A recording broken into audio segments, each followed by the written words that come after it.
Revolutions can have setbacks, and we've seen that before. But if Hawaii makes a move with gold and silver, well, that's going to send a very powerful message across the land. I'll explain as we explore.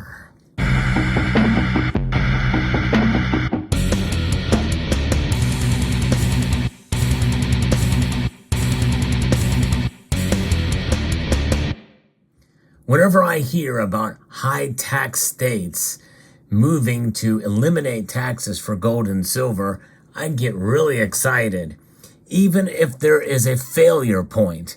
And Hawaii is an example of that, but they are trying again. And the latest example of that happened in New Jersey. I covered it on this channel, how a bill had went through the legislative process, got passed by both chambers in the New Jersey legislature, and then it got vetoed by the governor with a pocket veto.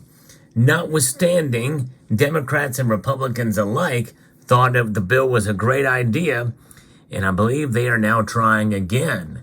And I'm going to cover that when that story comes into play, when that makes news again. This is the latest news in the revolution for sound money with Hawaii. Hawaii bill would take steps towards treating gold and silver as money, as the headline at the 10th Amendment Center. And this is something that has been thought about and introduced in the past. In fact, it was a recent past, back in 2021. According to the Sound Money Defense League, representatives in the Aloha State have reintroduced legislation to end the sales tax on purchases of gold and silver. And that would be a big move for a high tax state like Hawaii. Introduced by Representatives Diamond Garcia, David Alcos, Lauren Mutsamoto, Elijah Piorek, and Gene Ward, House Bill 1724 removes general excise tax on purchases of gold and silver coins and bullion in Hawaii. The measure was considered in 2021 and passed out of multiple House committees before running into a deadline at the end of the session. So essentially, it was one of those things where it got stopped by procedural hurdles. It just basically expired, essentially. The deadline came and went. Under the current law, Hawaii citizens are discouraged from insuring their savings against the devaluation of the dollar because they are penalized with taxation for doing so. Passage of this measure would remove disincentives from holding gold and silver for this purpose. HB 1724 is important, and this is important why every single state around the country should take measures to eliminate all taxes from both buying and selling precious metals. Levying taxes on precious metals is inappropriate. Precious metals are inherently held for resale, making the application of taxes on the purchases of precious metals inappropriate and counterproductive to what the purpose is for having them. Studies have shown that taxing precious metals is an inefficient form of revenue collection, and that is the truth.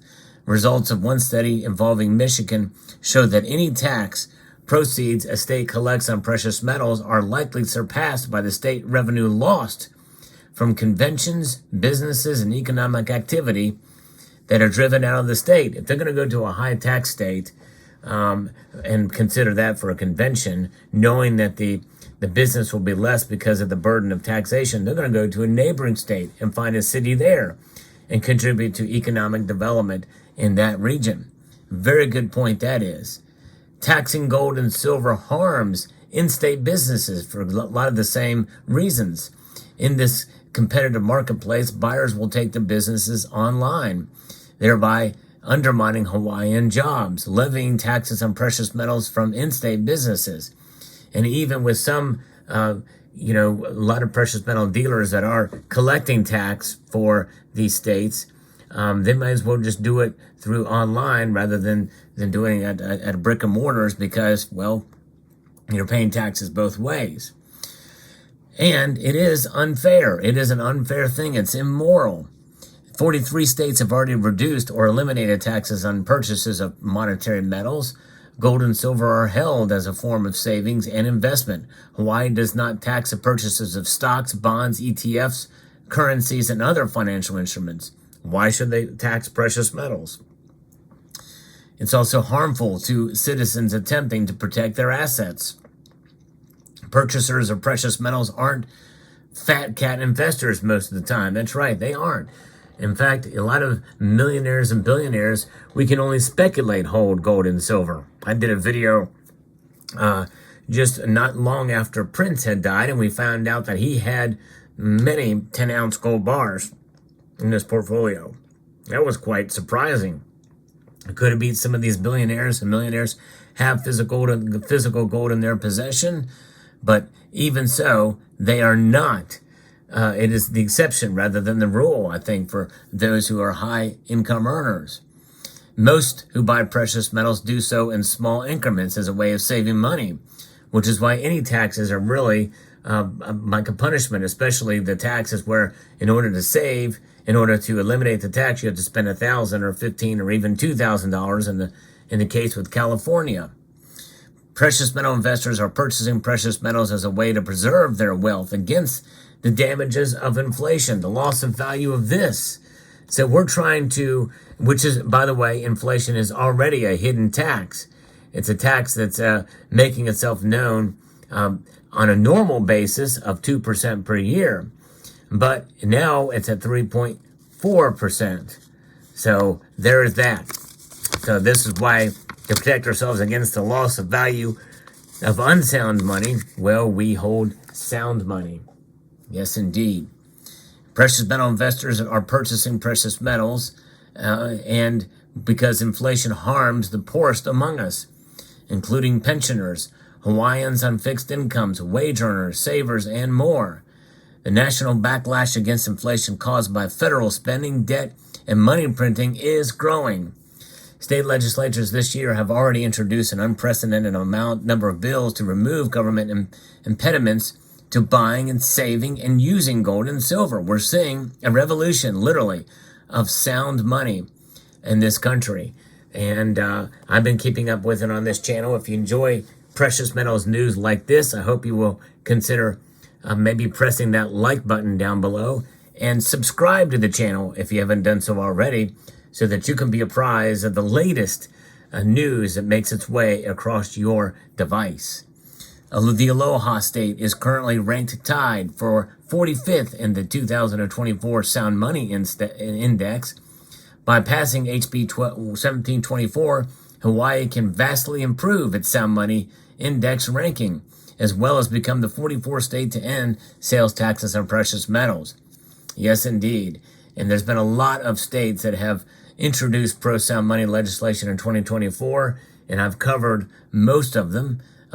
Alaska, Indiana, Iowa, Georgia, Kansas, Kentucky, Missouri, New Hampshire, New Jersey, which failed because it's being reintroduced again, Oklahoma, Vermont, West Virginia, as I've covered most recently, and Wisconsin. So there that is. Now, the 10th Amendment Center has other things here that talk about with this. He says Diamond Garcia and 4 co-sponsors introduced this bill and would exempt the sale of precious metals bullion from the state sales tax. Now, this is something where precious metals bullion is how they define precious metals bullion.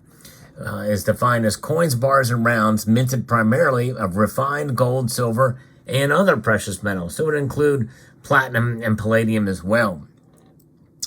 But they must be marked and valued by their weight, purity, and content, or minted by a government authority.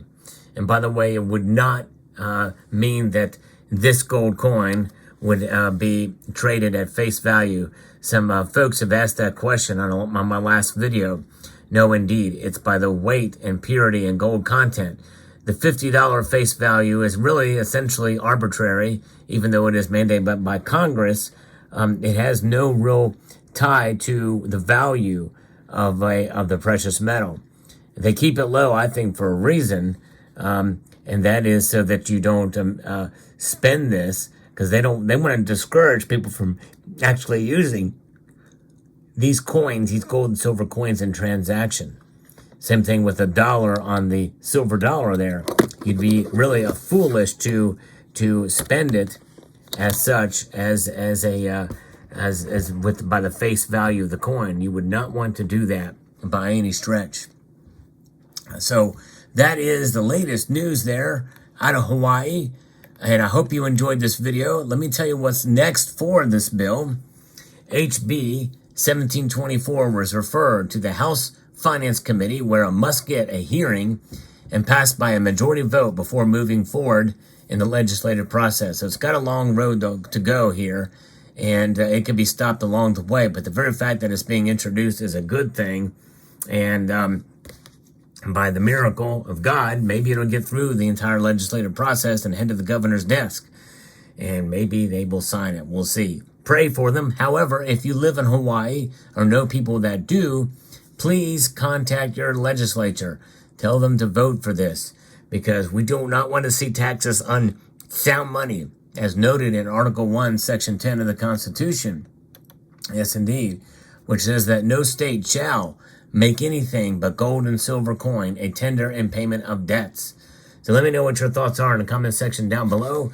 Hope you found this video informative, insightful, and educational. I would like to extend a multitude of gratitude to each and every one of you for taking the time to watch, and to encourage you to please rate, share, comment, and subscribe.